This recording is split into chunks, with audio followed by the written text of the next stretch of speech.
Dayanand Ayurvedic medical college एवं अस्पताल सिवान के महाविद्यालय परिसर में चल रहे व्यक्तित्व विकास वर्ग के प्रातःकालीन सत्र में आज शुक्रवार को कर्नाटक से आए मथुरा संस्कृत विश्वविद्यालय के पूर्व कुलपति एवं भारत के प्रसिद्ध आयुर्वेदज्ञ डॉक्टर तन्मय गोस्वामी ने छात्रों को मोटिवेशनल स्पीच देते हुए कहा कि छात्र छात्राओं को चाहिए कि अपने आप को इतना विद्वान बनाएं कि कोई भी रोगी बिना इलाज के वापस नहीं जा सके।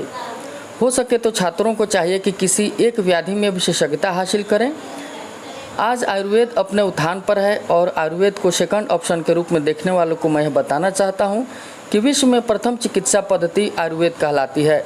इन्होंने चरक संहिता पर की गई चक्रपाणी के टीका पर विस्तृत व्याख्यान दिया। उन्होंने छात्रों से कहा कि आप बहुत भाग्यशाली हैं कि आप ऐसे वर्गों में भाग लेने का मौका मिल रहा है। साथ ही दयानंद आयुर्वेदिक मेडिकल कॉलेज एवं अस्पताल सिवान के प्रचार एवं विश्व आयुर्वेद परिषद के प्रांत महासचिव प्रोफेसर डॉक्टर सुधांशु शेखर त्रिपाठी को व्यक्तित्व विकास वर्ग का आयोजन अपने महाविद्यालय में करने हेतु धन्यवाद दिया।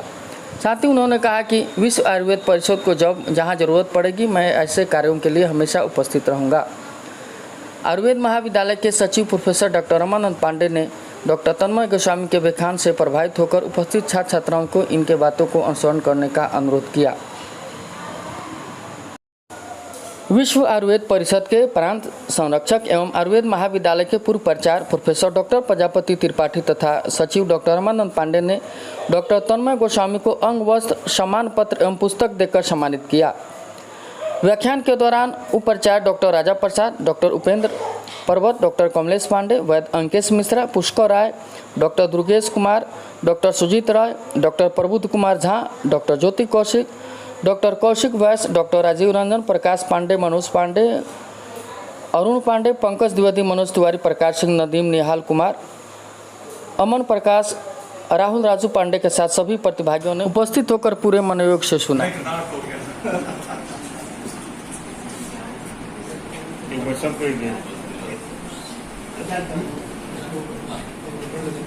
संजीवयत्यखिल शक्तिधर स्वधाम्नाम अन्यांश्च हस्तचरण श्रवणत्वगादीन् प्राणान् नमो भगवते पुरुषाय।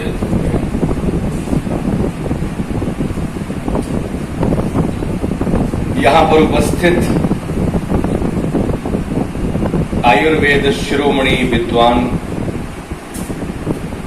हमारे बंधु बांधव, हमारे अध्यापकगण और इस बिहार भूमि में आयुर्वेद की सही रूप को आगे की पीढ़ी तक पहुंचाने का कार्य और यहाँ के जन सामान्य को क्या चाहिए आयुर्वेद से वो देने का काम करने वाले सारे वैद्यगणों को मेरा प्रणाम, अभिनंदन और वंदन। गुरु मुखेन विद्या, विद्या के दो स्वरूप हैं, ठीक है ना। एक है गुरु मुखेन विद्या, गुरु मुख से प्राप्त हो, और दूसरी विद्या है आप्त, आप से आया हुआ आप्तोपदेश, जो शास्त्र है।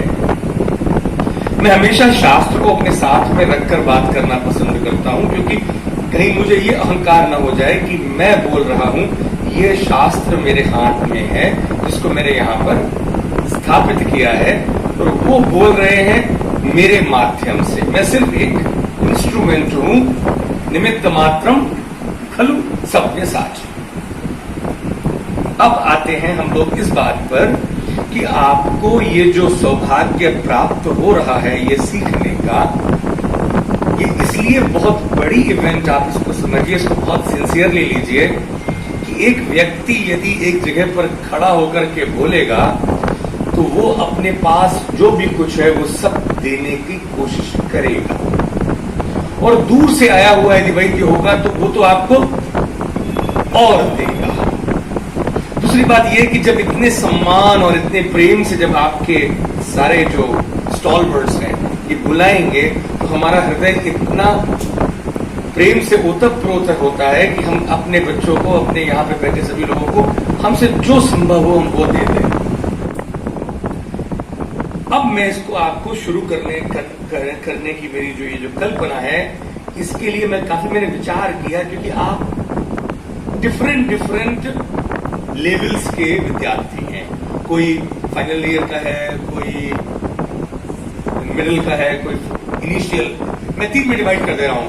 जो अभी इसमें प्रवेश करे हैं, जो मध्य स्थिति में आ गए हैं, और जो हमारी मुझे चरक संहिता में कही हुई आयु की परिभाषा बताई।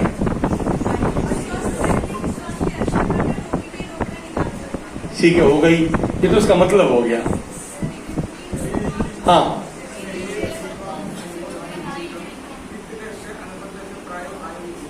तुम सब लोग जो डेफिनेशन मतलब पूरा मतलब वो बता रहे हो, अंदर की जिस बोलो जो चरक ने बोली, बोल रहे ठीक है ये सब, लेकिन जो चरक सूत्र 30वें अध्याय बोलो, आयुर्वेद अध्याय में। ठीक है, चलो आगे बोलो। अब बस आखिरी एक और। हाँ, वो सब हो गया। आयु चेतना विस्तारः इति आयु। चक्रपाणी ने इसमें थोड़ा एडिशन किया है। आयु इति चेतना संतान विस्तारः। आयु क्या है? 30वें अध्याय को पढ़ो।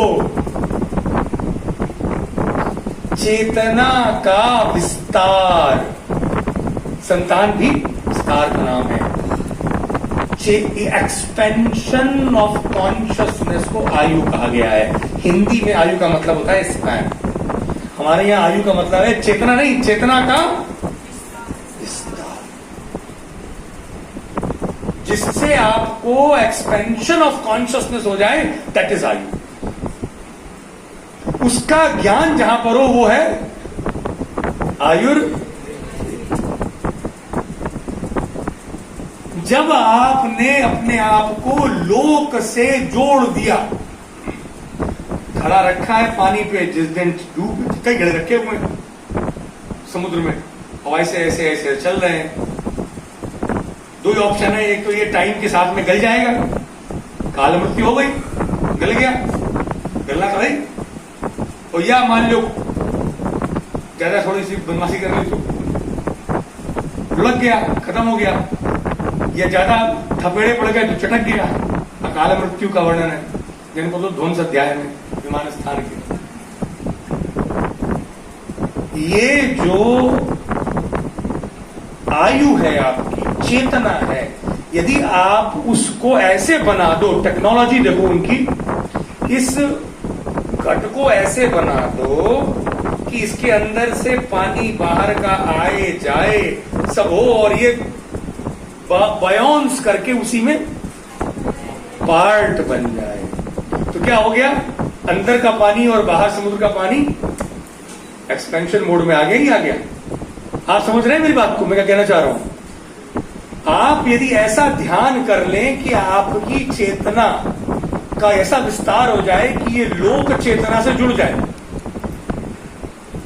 यदि आप 30 मिनट्स तक ये मेडिटेशन कर दें रोज, तो अब आपने अपने आप को इतना बड़े लेवल पे एक्सपेंड कर दिया। पृथ्वी जोड़ दी, जल जोड़ दिया, वायु, पृथ्वी, जल, तेज, वायु, आकाश, आत्मा, मन। मन किससे जुड़ा है? प्रजापति, मतलब कॉस्मिक माइंड है। अहंकार किससे जुड़ा है?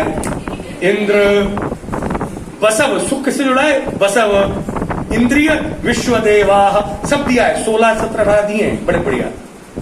ये सब जोड़ते ही सूर्य, आदान, रुद्र, रोष, सोम, प्रसाद, जुड़ते ही अब आप नहीं रहे। अब आप प्रकृति की पूरी शक्ति आपके अंदर आ गई। अब वो कहता है आत्मा मन समाधाय। क्या बोल रहा है? आत्मा और आपका मन। देखिए, स्थूल शरीर के बारे में तो बात हो चुकी है, मैं आपको बता ही चुका हूं। सूक्ष्म शरीर की भी चिकित्सा करनी। सूक्ष्म शरीर है चेतना। धर्म में लोग बोलते हैं उसको आत्मा, हम लोग क्या बोलते हैं? चेतना धातु, चेतना पुरुष। ये चेतना पुरुष का सबसे बड़ा इसका एक सीईओ है, इसका चीफ है। वो कौन? मन। और इसका एक और सीईओ है, वो है प्राण, वायुदेव। वायु यहां पर प्राण के रूप में वायु एक, और दूसरे कौन? मन। अब प्राण तो देती है शक्ति, मन इसके अंदर की टोटल पावर है। मतलब अब आप ये सोचो, ये कनेक्टिंग डिवाइस है, इसको जो करना है इसे कनेक्ट करने के लिए, जैसे आपके मोबाइल में बैटरी है ना, वो है तो ही तो मोबाइल कनेक्ट हुआ, टावर से है ना भाई, कुछ तो है ना, वो जो टावर को कनेक्ट कर रहा है वो मन है। अब मैंने इंद्रियों से, अब आप लोगों ने, सब लोगों ने अपनी आंखों से इस नॉलेज को सुना, ये अर्थ हो गई, और ये आपके अंदर गई। रिसीवर कौन है इसका? रिसीवर कौन है? आत्मा। आपकी आत्मा को ये रिसीव हो गई नॉलेज। अब जैसे ही मैंने कहा कि आप प्रिवेंटिव नहीं क्यूरेटिव हैं, तो आप में बहुत लोगों को बड़ी ताकत आ गई, एकदम ऊर्जा। बोले हम तो ये बहुत दुखी थे कि हमें आदमी डॉक्टर मानता ही नहीं था, हम तो प्रिवेंट करने वाले लोग हैं, हमने उल्टी कहानी बता दी आपको, नहीं तुम क्यूरेटिव हो एक्चुअली। तो ये आपको एकदम आत्मा को सुख मिला कि नहीं मिला? मिला ना। अब आपको आत्मा को सुख मिला। अब कोई आदमी दुखी आत्मा बैठा हो, मान लो इसी बीच में, जो बहुत ज्यादा घर में लड़ के आया है, क्या उसकी आत्मा ही बिल्कुल, मतलब मामला बिल्कुल फ्यूज है अंदर। अब तुम जो बोल रहे होगे उसे वो कैसा लगेगा? अरे यार पूरी करो, बहुत हो गया, हम सुनना उन्ना नहीं है ना। वो परसीव नहीं कर पाए, करेगा तो नेगेटिवली करेगा।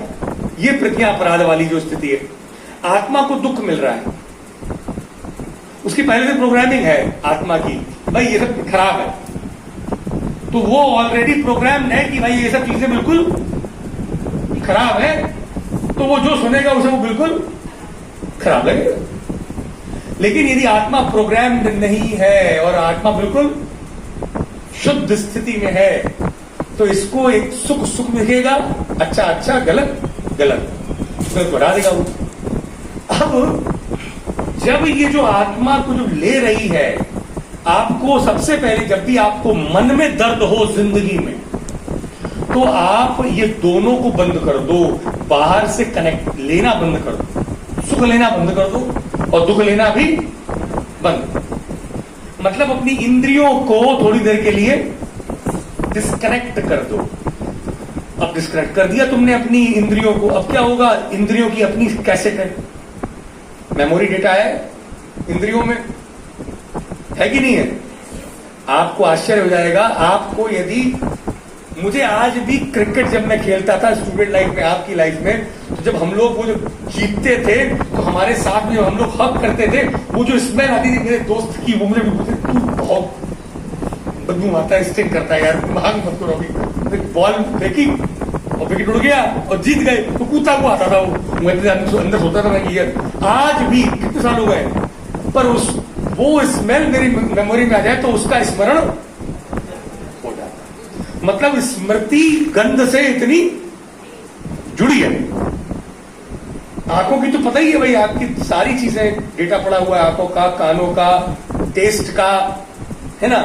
आपको वही खाना चाहिए जो आपको मेमोरी डेटा में फीड है।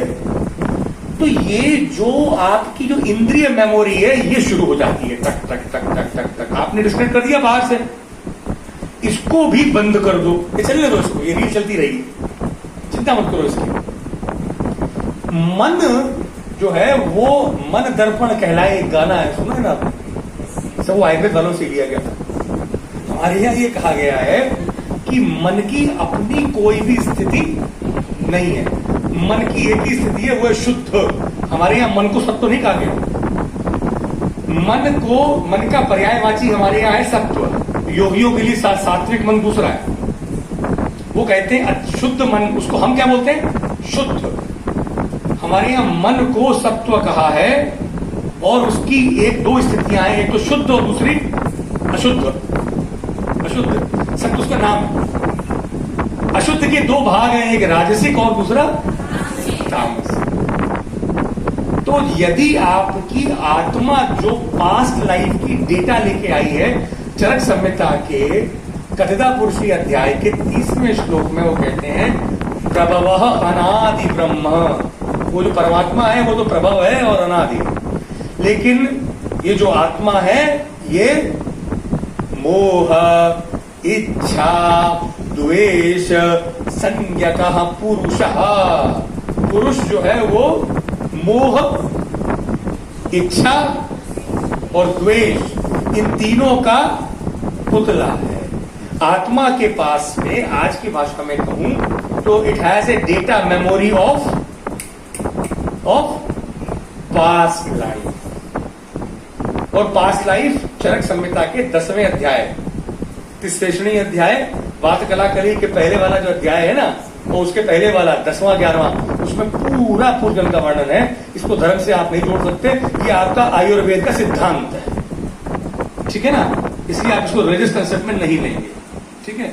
हमारे यहाँ पूर्व जन्म की जो मेमोरी डेटा है, एक ही समय पे 2 बच्चे पैदा हुए, एक बच्चा हंस बोल रहा है, बढ़िया परिवार में पैदा हुआ है, उस समय एक और बच्चा पैदा हुआ है जो मां छोड़ गई उसको डब्बे में, रो रहा है बेचारा, उसकी क्या गलती है।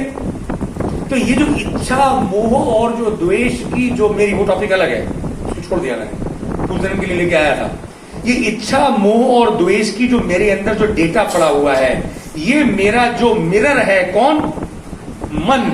इसको कैसा बना देता? आत्मा आपके मन का निर्माण करती है। क्या कर रही है? हाँ। और बाहर की जो घटनाएं हैं वो और जुड़ जाती हैं। एक तो नीम, एक तो करेला, ऊपर से नीम चढ़ा, एक तो पहले ही पुराना डेटा लेके आया है ये मोह का और इच्छा और द्वेष का।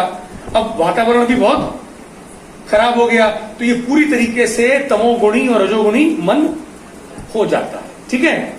अब जब ये नेगेटिव मन हो गया इंसान का, तो ये आत्मा जैसी वैसा मन, अब ये भागता है इधर उधर। ये अच्छा, जैसा मन का एक नियम है, यदि आत्मा में मोह होगा, किसी स्त्री पुरुष का मोह हो या पैसे का हो, पैसे का मोह लोभ कहलाता है, या काम से हो या पद से हो, मोह हो गया तो मन आत्मा के साथ नहीं रहता है, मन वहां जाता है। हमारे पास ये रहता है।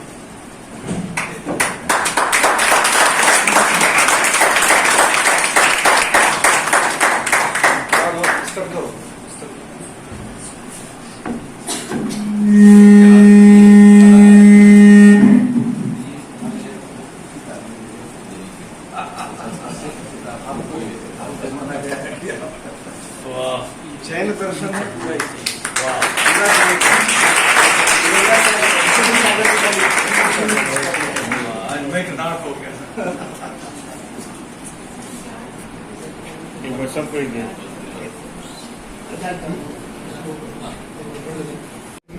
आप सर व्यक्तित्व विकास वर्ग में आए और आपने छात्रों को संबोधित किया,